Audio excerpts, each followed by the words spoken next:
Hey everybody, welcome to the Just Saying podcast, and this is number 12. And today I have with me Cringey. Hi, Cringey. Hello. She's like, hello, and it's AKA Charli. So if you hear me say Charli, it's Cringey. How are you doing today, ma'am? I'm tired. I'm always tired. I'm tired. I'm always tired too. My sleep schedule is going crazy. I haven't started my medication yet because it's still not at the pharmacy yet. It's crazy. It is craziness. Why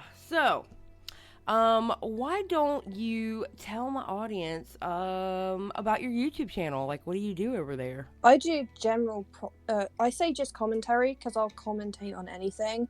I'll commentate on social issues, topical issues, video games. I just comment on things, which is what I think commentary is. Well, it is commentary, and if you think about it, like most of YouTube is commentary, if you think about it. Yeah. What made you start your YouTube channel? I was exceedingly bored one day. I had left university, and I was waiting to get a job. I was just like, fuck it. Let's do this. I made Amber Lynn videos to begin with because I'd never seen someone like her. She's kind of mystifying as a being. Mm-hmm. So, like, generally interesting. I'm not just one of those that were like, huh, she's fat. It's more of like her as a person. And I kind of realised over a while that was getting a bit repetitive, so there was someone that I did want to make YouTube videos on, which is Becky J. Brown, because I'd never seen a video criticizing Becky J. Brown before. Well, people are probably scared that she's going to call them, bullies and harassers. I wasn't though. So that's actually why I started YouTube at the time. I was bored and I was reading like guru gossiper threads, and I thought, well, I'll start off with Amber, because some things tick me off about her, and I'll make my way to Becky. Have no fears, Becky. I'll be on my way to you. And I did so. Wait, yay. Who's Becky? Who is that? Becky? Yeah. Becky J. Brown is a YouTuber. She's like one of the OG British YouTubers. She has trichotillomania, which is the hair pulling condition. It's a type of OCD. And there's just many issues with her that I have in general. So many issues. She's fallen out with every single friend she's had, every single British YouTuber, because she's been toxic in one way or another. I don't know if you know who Carrie Hope Fletcher is. No, I don't. She's a singer. But she also has a YouTube channel, and she vlogs and stuff. Her brother's actually in McFly, I believe, Tom McFly, and she basically stalks the hell out of her, legitimately. Every time she'd do a show, Becky would tweet like, "Oh, I wish I could come and see you." And every time she met up with someone, it's like, "Oh, I wish I was invited." And it was just very sad to see, because she evidently couldn't take a hint. And there's other stuff with like homophobia, and basically using mental illness as like some kind of trendy cool badge. There are so many problems, but she's generally just a lolcow, to be fair, at this point. I don't think anybody really takes her seriously. Thank God for that. So you started with Amber Lynn, though? Yeah, it's because I wanted to do Becky, but I was like, this needs to be like one of the best videos I've ever made, or will ever make. It's not, by the way, because it's like a very early video. It's crap. But it was my longest video at the time, because it was an hour long. Mm-hmm. So I was like, I'll warm up to it. I need practice first. Right. Oh man. So what projects you got going on now? What are you working on now? I'm working on a video going over OCD, which I've been doing for 6 months. But it's taking a while, because OCD is obviously... I'm going through the OCD category of the DSM, so there's many different OCD subtypes within that, mm-hmm. and it takes a while. I've got 6 pages at sides of paper done, and I've only just covered OCD itself, not even going into the other ones. Yeah. It's been a grueling process. Oh, yeah. I can imagine. That's a little bit too much reading for me. I mean, I'll do it if I have to, but no, Oh my you've God. actually helped me a couple of times going, okay, look at this article for this, looking for this article for this, and I'm like, oh, thank you, Charli. Especially if it's to do with like somebody I have a grudge against. If we're doing people, like if you're going to do a live stream, I'd be like, hello, here is every piece of information you'll ever need on a silver platter. No, you've helped me out. You've helped me out several times by doing that. I will say that. I'm committed to my grudges and knowledge of mental health. Okay, so you have a video on Omnia coming out, don't you? More so on Kai, because she needs to have awareness raised. Although I'm not a very small YouTuber, there are some of I would have expected a lot of my subscribers to be subbed to some bigger channels, and that's where we have the overlap. But my first ever collab, I guess, was with Omegon, and so many people are like, I've never heard of that guy before, and I'm like, so where did you come from? And I'll be like, oh, did you come from this person or this person? Like, never heard of them. And I'm like, I don't know where you came from, but thanks. I think it's because my username is Cringey, which I specifically did shorten it to. It was Cringe Monster Productions. Mm-hmm. Cringiest name, because Amberlynn Reed has the binge monster, and one of my pet peeves is when people describe their mental health as a separate being, because that kind of takes the power away from the person. So it's not you dealing with this problem, it's a thing that needs to be like personified, and I don't like it. So it's a bit of a piss take. Was it insensitive? Absolutely. Did I change it for that reason? Yes. But also because when you type in like cringy X or cringy Y, lots of, looking for a cringy compilation, instead my channel comes up. Right. So it's nice. Well, I met you when you were still Cringe Monster. I remember your channel name being that. Please don't. It didn't happen. No, it didn't happen. No. I did kind of like that I could do like the little avatar with me in the Cookie Monster onesie. I did think that was kind of cute. It was kind of cute. Never again. Yeah, man. This whole Omnia thing, I know, I don't know. Maybe I might sit down and do a video about it instead of doing a live stream, because I think I'll get way too emotional doing a live stream. Having been through that, it was very, very triggering. When she first came out with that thread, I cried. Yeah. I cried when I saw it, and I was like, oh my God, no, I can't go live about this. I can't. And I understand, bringing awareness, and, I hope everybody spreads it around. It's just, I physically cannot do a live on it. There is no way. Yeah, it really also hit me hard when Kai claimed to be, claimed to be self-defense. Because a lot of people would roll their eyes and be like, it wasn't, because it clearly wasn't. But because I've seen my father defend himself from my mother and defend her, defend us against her, I know what self-defense looks like. Right. And it made me angry because there are victims, male victims. Oh, absolutely. Of domestic violence. Women are more likely to be victims of SA, whereas men are more likely to be victims of DV. So it made me angry because I'm like, you're kind of making it hard for male victims. Thanks, Kai. Yeah, those wounds on her definitely, yeah. And here's the thing too. He was showing receipts. I mean, he took the damn cat food and her clothes, dude. Really? Like, even if I spent an extortionate amount on the most luxury cat food in the world, if I were in Kai's situation, I was allegedly in this situation, and I finally had an out, I wouldn't stop to get the cat food. No. I've been in, situations like that, and the first thought to me isn't, I need to grab them, everything I own. I mean, I guess if you're moving out, but even then, pack your essentials, clothes, your devices, not hers, and medications, and get the hell out of there. Don't stop for the cat food. Yeah, it's just he was showing his ass on Twitter. And then leaking the DMs from her, and I'm like, who was it? I think it was Cecil McFly going, you do realize you're showing you have her devices, right? Just by that, you are showing you have her shit. It's all about power with Kai. He took the cat food because he could. There was no reason as to why he took the cat food, except it's there, I'm going to take it and make Omnia's life harder. I'm going to do this just to make it a little bit harder for them. If I've said her, by the way, I'm very sorry.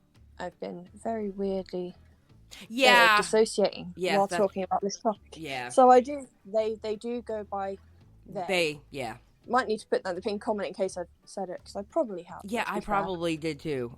Yes, it is they. I probably did the exact same thing, to be honest. But and as well, the need to control the narrative. It's all about control, and I'm like, where have I seen that before? Well, that's how most alleged, because, it hasn't gone through court or anything, yet or whatever, but that's how most abusers are. It's all about power. It's all about power. It's not about anything else but power. I didn't spend 27 grand for Kai to be turning around and telling me that I'm wrong. I have degree. I will use it. It's not a useful degree. It's only useful for me to sit down and go, ha ha ha, I studied this. Yeah.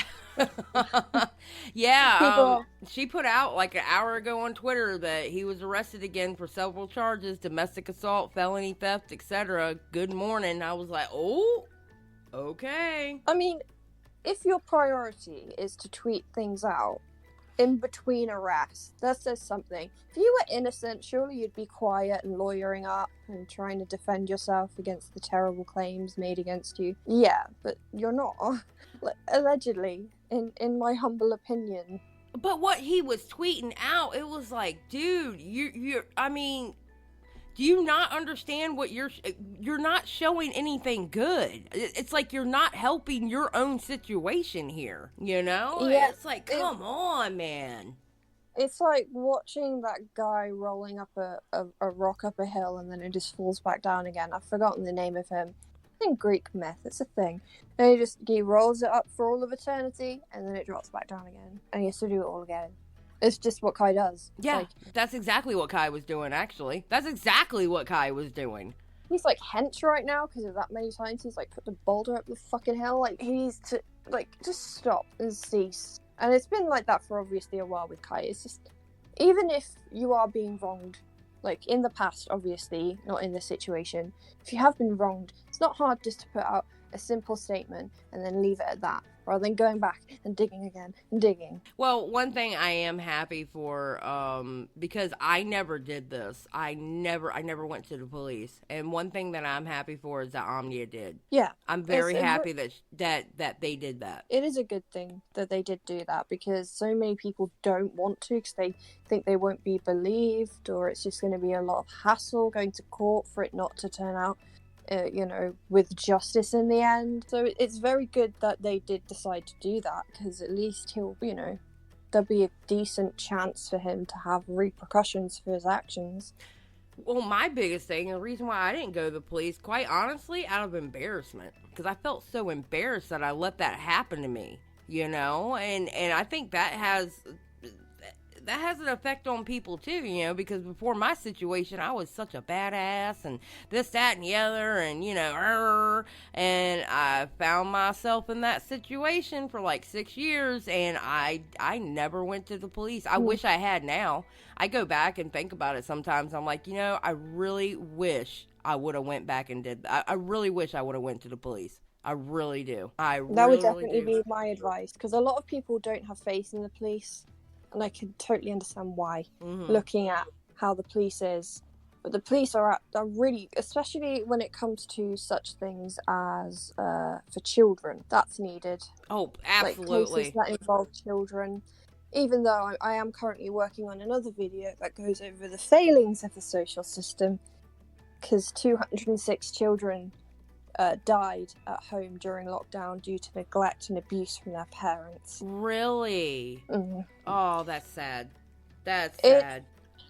Because I do work alongside social workers, I do understand how stressful it can be, because these social workers, for example, the more recent case of a boy called Arthur who was 6, they had to social distance during the home check, meaning they couldn't go up and physically like check him for bruises, and you know, you can't take him off into a private room to check because social distancing. He might not even want to take his shirt off. Right. So because he's embarrassed, and it's just like you can't like do those things, and a lot of them are very overworked. I mean, they're supposed to have about 5 kids maximum. Some of them have up to 20 children to care for and look out for. The cuts have been insane, and that's where all of these misses happen within the system, because they've got not enough social workers, not enough resources, and way too many children. Yeah, that's how it is here too. There was actually a documentary. I can't remember the boy's name, but I mean, it's like his social workers were like, they kept missing it. And the mother was always able to, like, he's not here, he's playing, or, you know, he's at his grandmother's house or something, and he was, like, locked away in a cupboard while they were there or something. And he ended up losing his life because of the mother and the, I think it was the boyfriend. It was sad situation. And a lot of it pinned on, you know, social workers having too many cases, that they physically cannot see all these kids, and they physically can't do what they're supposed to do and be able to watch these kids, you know. It's just it's a sad situation, and social workers are so overworked. I couldn't do it. I could not do it. I could not do that job. I have all the respect in the world for people who can do a job like that, because I would just get too angry too many times. There's no way I could keep my cool with a job like that. Yeah, it's why we as you know, professionals sit down with social workers, with family members, with the school, with GPs once a month to sit down and talk about what's going on, because that's how we can get it to work. But we can only do that because of our funding, which is, you know, given to us, and we're afforded that. But if the other components in the system aren't giving enough funding, then it's not going to work. Yeah, it's such a bad. I don't even know how to explain how bad it is, because it's just that bad. It's crazy. So, how would you describe your time on YouTube so far? It's been alright. I can't really fault it for a lot of things. There's been some bumps, evidently, but yeah, well, everybody goes through crap on YouTube. But I would say most of the people have been really nice, like a good chunk. I mean, there's 1 or 2 that I would like to have their genitalia placed in a blender that's turned on, but either way, like, you know. Oh my god! Yeah, right. In Minecraft, people, in Minecraft. In Minecraft, that could happen to them. Yeah, I remember during that whole the Eugenia Cooney stuff, and when you went up on Paige's live stream, I was so proud of you. I was sitting there going, yes, mama, yes. I was just there like, okay, I need to remember everything I've ever learned, and then I was like, forget everything. Hi, guys.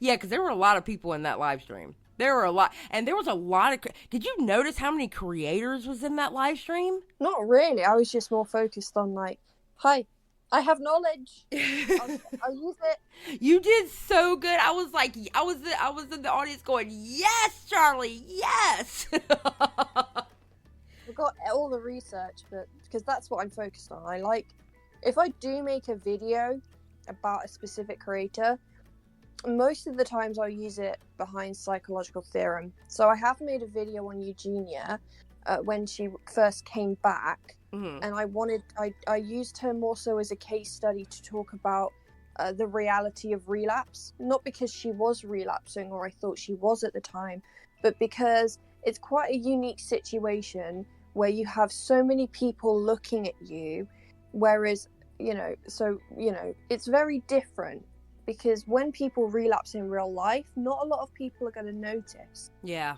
And even for a while, no one noticed. So I wanted to talk about how people celebrating this and being like, yeah, she's better now. I was like, don't say that. That's not a good thing. I have to admit, when she did come back, I mean, I like when we saw her in the Shane documentary, I was like, oh my God, she looks so much better. I'm so proud of her. You know what I mean? I have to admit, I was yeah. one of them, but I didn't realize that, ooh, you know what I mean? Yeah, she was better, but there were many people claiming that she was, you know, cured. She's fine now. Everything's good. And then she talked to Katie Morton, and I hate that woman. I know. She's one of I hate her. I know. She's alongside two other creators who I won't mention in this video. I hate them, but she's one of them. She's on my shit list. Yeah, in that Petty Page live stream, I noticed there were I haven't seen in a live stream so many different creators from so many different genres of YouTube. I've never seen that before. I'm not saying it's never happened, but I've never seen that before. And I was like, holy crap. Like, honestly, that live stream kind of showed that, damn, Eugenia, you got a bunch of people that's got your back, that are creators.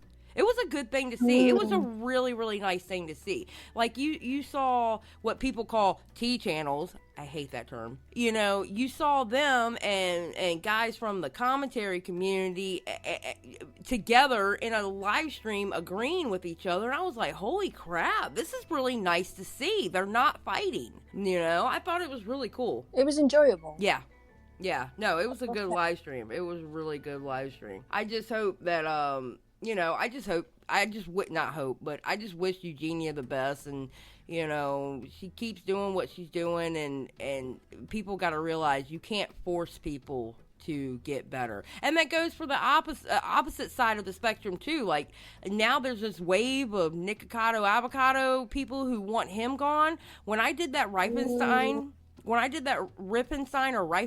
video, I was like, she literally used the same points from YouTube toss as reason why Nikocado Avocado needs to be put off the platform. She used the same ones that Belle Aubrey used against Eugenia. I was like, oh my god, are you serious? Well, that side of YouTube infuriated me, because they were the only factor they took into account was surroundings and environmental factors. And it's like, hello, hi, don't mind me. Just to tell you, you're wrong. Like, on so many different levels. Because, you know, just seeing somebody like that isn't going to make people want to be like that. Right. And not even necessarily the age. Like, yeah. But kids, I think kids are vulnerable, but they're not as susceptible as people think. Kids aren't going to see an image of somebody who's ridiculously thin and automatically go, yep, I want to be like that.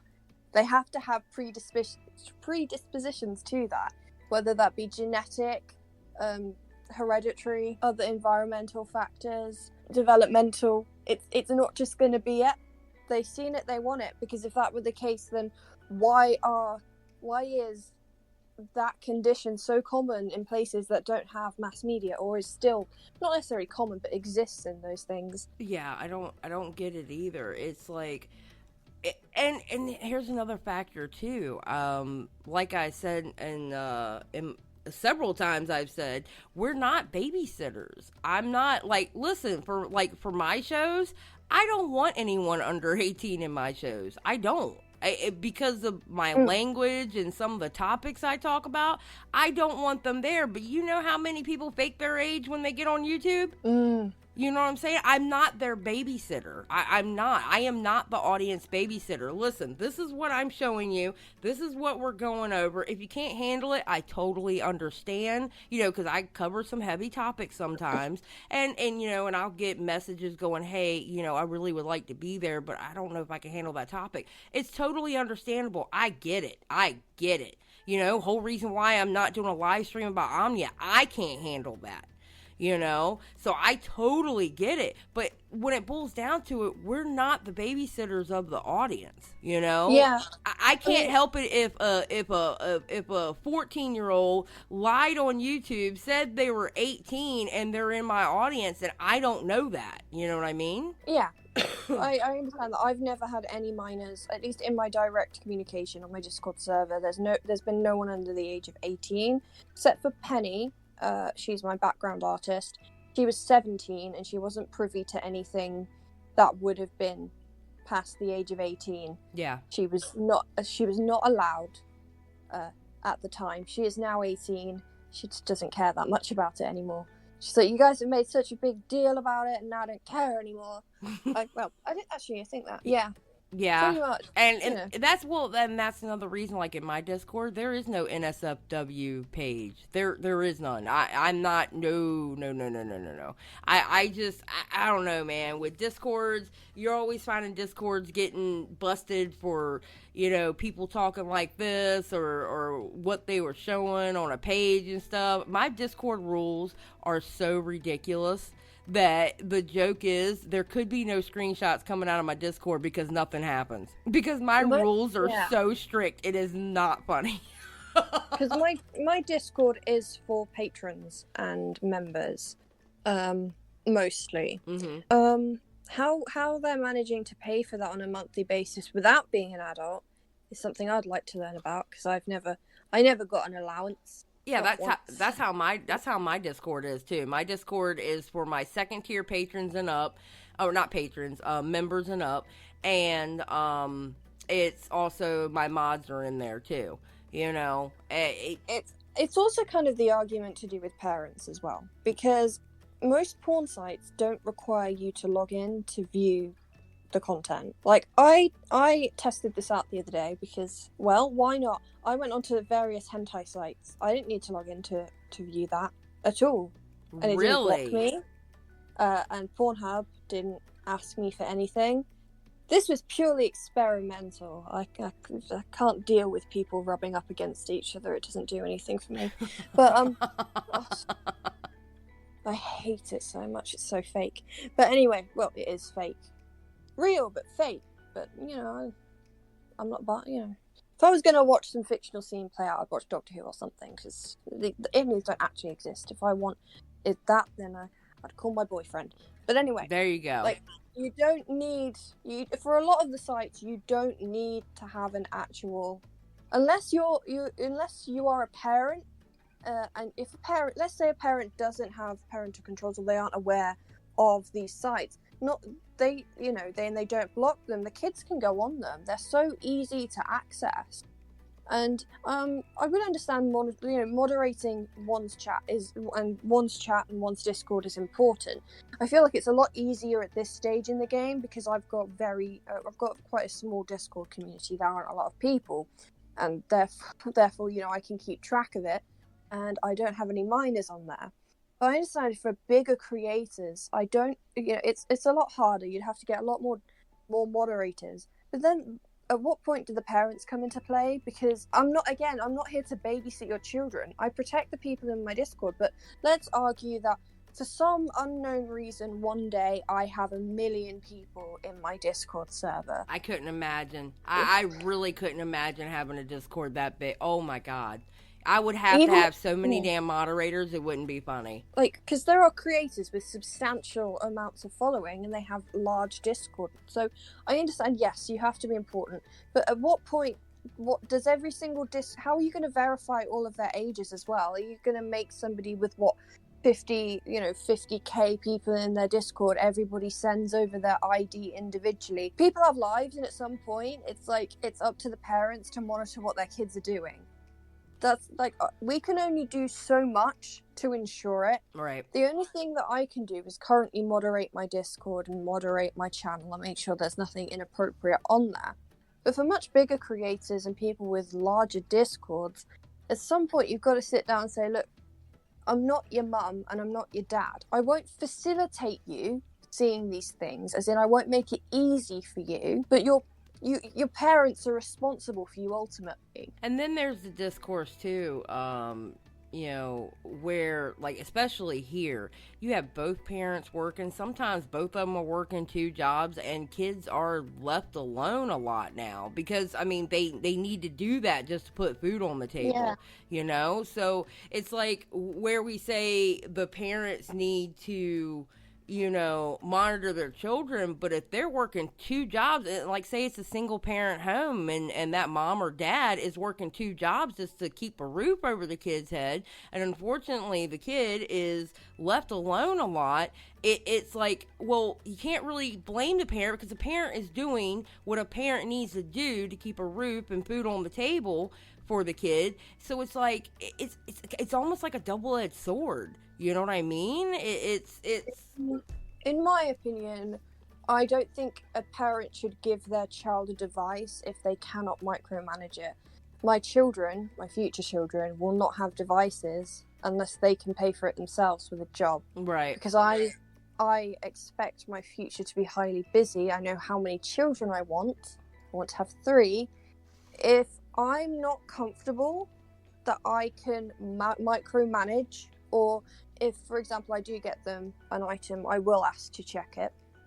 Some people see that as a privacy thing, but it's my job to make sure that my child isn't looking at things that could harm them. Oh, absolutely. Absolutely. So I'm not going to rifle through their room and read their diaries, but when it comes to the wider internet, which, has billions of web pages, even more images and videos they can look at, then yes, it is, because things can slip through the cracks. The amount of kids that come in to where I work, and they're watching violent videos at my place of work, and we catch it and we inform the parents, and they're like, we had no idea they were watching those things. Like, they'll be watching violent videos, they'll be watching inappropriate videos, and these are children, some of them as young as 10. So I don't want my children to be exposed to that. Absolutely. Well, it's like my husband and I, we're thinking about fostering, all right, and eventually maybe adopting. And we were talking, because we're both gamers, right? We have all the systems except for the newest ones. We either can't find them or can't afford them. But we have like we have most of the old systems, and we're like, we have a kid, that's what they're playing until we think they're old enough to even attempt to go online and play, because we know how it is. I mean, we've been there, and we know the kind of shit they talk when they're playing COD, or even the shit they talk when they're playing like World of Warcraft or something. There's a lot of shit talking that I don't want my 12-year-old to hear. Granted, they're going to hear it from me and their dad, but I'm talking about like strangers and saying, I'm going to do this to your mom, and just the nasty stuff. My child would not go online until I know that they are ready. And yes, I will check. And if anything, I'm probably going to play the game with them. Yeah, it's not acceptable to allow your child to walk off for the day and do whatever they want when they're 12. I don't see why it's acceptable to allow your child to reign free online. Like, people are like, well, it's different, it's the internet. No, it's the same principle. I wouldn't let my 12-year-old child go out somewhere where I didn't know that they were going with, didn't know who they were going with, and I didn't know what time they'd be back. Yeah. The same way, if I give them an iPad, I don't know where they're going, I don't know who they're talking to, and I don't know how long they're going to be on it for. I think it's so funny, like, as an adult, I understand the reason why my mother was, one thing I couldn't understand for the life of me when I was younger is why my mother was so strict. And granted, now, when I was younger, the internet really wasn't a thing. But I understand now why my mother was the way she was. Yeah. Especially after being online now, like how I am now, and the shit that I see and like the stories I do. Now I understand why my mother was so strict on me, because quite honestly, I would probably be just as strict on my child, because I understand. I mean, I've already got my parenting sorted. When they're 12, I'm going to sit down and say, look, here are the birds and the bees. If you're gay, you're gay. If you're straight. You're bi. And I will tell them from a young age, and then if someone touches you and you don't want them to, tell them to stop. If they carry on, tell someone you're uncomfortable. Then when they're old enough, I'll tell them if somebody touches you sexually. So I think I'll be implementing a lot of those steps along the way. Start with just general touching and then go down to that touching. Yeah. I probably would be the same way. And I think it also depends on the child too, because some children seem to take on responsibility, before other children do. You know what I mean? It's just developmental. So. Yeah. I think it's important to judge as is, but if, in general, what I would say is if you aren't confident, like as creators, we can do the best we can do to make sure there's nothing inappropriate. For example, I do have an NSM, not safe for work, on my Discord, but you have to be over 18 to access it. And then obviously, if somebody's, if for some reason I did have a minor in my Discord server for whatever reason, I don't know why I would, because I don't think I'm not down with the kids. Yeah. I don't know why a child will be watching me like, time for another depressing crime video. Yay! Like, if they came to me and said, even if it was an adult, I think it's just looking out for I think what we can do is look out for general inappropriate behaviors. Someone's posting inappropriate things to group chat. If somebody is privately messaging somebody inappropriate things, and they come to me, of course I'm going to act on it. But then it comes down to who's allowing you access to these things that aren't being monitored and checked up on. I can do my best as a creator to monitor those things. There's only so much I can do. If a kid comes online and says they're a certain age and they're not a certain age, and then they, because a lot of people have said, well, yeah, why don't you ask for identification? I'm like, maybe some people don't want to dox themselves. Well, that's basically what they're doing. I mean, if I show you, like, to get in your Discord, if I had to show you, like, my driver's license, you have my docs. Yeah, it's a whole ethical issue. Like, you'd have to dox yourself to me and give me your full name, your date of birth, and your picture. And obviously the rise of being anonymous online, obviously I was. Not now, though. That's okay. Just upset that they didn't pick a more appealing picture. Yeah, I know. But anyway. I was just sat in the picture like, smell the camera. And I was 17 at the time, so that's been appropriate. But, there's only so much you can do without fully doxing somebody. Because on one hand, yes, you're ensuring that this person isn't a minor. On the other, you might just be revealing private information. You making somebody reveal private information they didn't want to reveal in the first place, just to be in a Discord server. And quite honestly, on the flip side, you as the person trying to get in the Discord server, how do you know that down the road that person won't use that against you in some way? You know what I mean? I wouldn't feel comfortable showing somebody my driver's license or my identification and basically going, hey, here's my docs. Yeah, and to what level do you do it? Do you have to show the card? And do they have to send a picture alongside it? Because they could just pick up their mum or dad's ID. Yeah, that's true. Like, at what point do you just say, there's keeping children safe, and then there's, hi, I'm not being paid for this. If you want a babysitter, here's my email. I'd do it for £10 an hour. Thank you. Yeah. Yeah. No, I totally agree. Well, thank you, Miss Cringey, for coming on the podcast today. I really appreciate it. Thank you very much. I really appreciate you. You are one of my good friends on the Spaces, and I am so proud to call you my friend. Thank you. We've gone from you, Becky J. Brown, to Eugenia, to... That's what happens on these podcasts. It goes from one subject all the way. It's just a conversation. We're just having a conversation like we're just chilling. I could go on this for hours, but I'll let you be, and I'll see my voice is dying. All right, everybody. Well, thank you for watching the Just Saying podcast number 12 with Miss Cringey, a.k.a. Charli, and we will see you in the next live stream. Bye! Bye!